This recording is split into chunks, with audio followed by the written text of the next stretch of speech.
The morning rush filled the streets of Manhattan as employees hurried toward the glass headquarters of Sterling Dynamics, one of America's largest technology companies.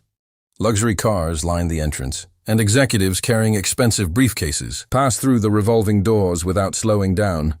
Among them walked an elderly woman wearing a plain gray coat, comfortable shoes, and carrying a small leather handbag. Her silver hair was neatly tied back, and her calm expression revealed nothing about her true identity. The woman, Evelyn Carter, paused for a moment to admire the company logo displayed above the entrance.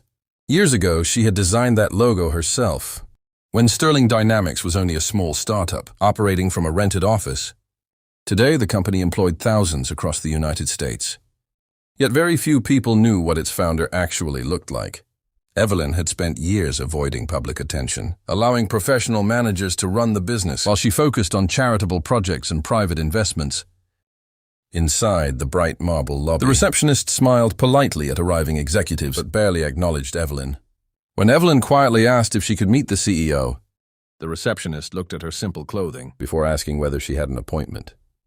"I'm afraid I don't," Evelyn replied gently. "Please let him know Evelyn Carter is here." The receptionist typed the name into the computer, without much interest, seeing no scheduled meeting. She sighed and pointed toward a row of chairs. "You'll have to wait over there, ma'am. The CEO is extremely busy today." Evelyn thanked her with a warm smile and sat down without complaint. She watched employees rushing through the lobby, each focused on deadlines, meetings and phone calls. No one recognized her. Some glanced at her briefly before looking away, assuming she was another visitor, hoping to speak with someone important. An hour passed, then another. The receptionist never called upstairs again. Security guards occasionally looked toward Evelyn, wondering why she remained in the lobby. A young employee accidentally dropped a folder nearby, and Evelyn helped gather the scattered papers before returning them. With a kind smile, the employee thanked her quickly and rushed away. Never realizing he had just met the woman whose vision had created his career, Evelyn remained patient, quietly observing every interaction around her. She wasn't upset by the delay. She was learning something far more valuable than any business report could reveal: the true character of the company she had built. Late that afternoon, the executive boardroom on the top floor of Sterling Dynamics buzzed with quiet conversation. The directors had gathered for an emergency meeting after receiving an unexpected message from the corporate secretary. No one knew why the meeting had been called on such short notice, but everyone understood that it must involve something important. The CEO adjusted his tie while reviewing financial reports, believing the discussion would concern the company's next quarterly expansion. Outside the conference room, the corporate secretary welcomed Evelyn Carter with a respectful smile. Unlike the employees downstairs, she immediately recognized the woman whose name appeared on the company's founding documents and shareholder records. Evelyn thanked her and calmly walked toward the large oak doors, without showing the slightest sign of anger or frustration. The conversations inside stopped the moment the doors opened. Every executive watched the elderly woman enter with quiet confidence. Some assumed she had arrived by mistake, until the corporate secretary cleared her throat. "Ladies and gentlemen," she announced, "please welcome Miss Evelyn Carter, founder, majority shareholder, and owner of Sterling Dynamics." Silence filled the room. The CEO's face turned pale as he slowly stood from his chair.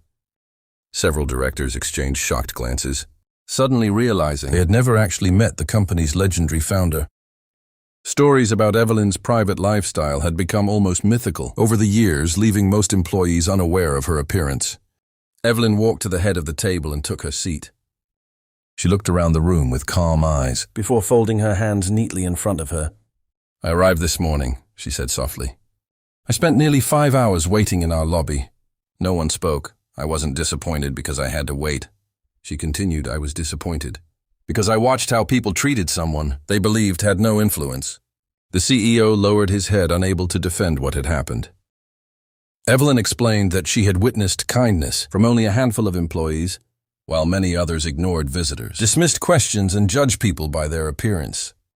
She reminded the leadership team that the company's success had never been built on expensive suits, impressive job titles, or luxurious offices.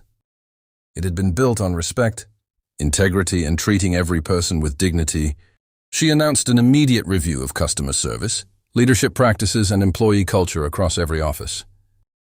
Promotions would no longer depend solely on performance numbers, but also on character and professionalism. Those who failed to uphold the company's values would be replaced by leaders who understood that respect is earned through action, not status. As the meeting ended, every executive understood that the most important lesson of the day had nothing to do with profits. It was about humanity, humility, and remembering that anyone walking through the front door deserved to be treated with courtesy, whether they owned the company or not.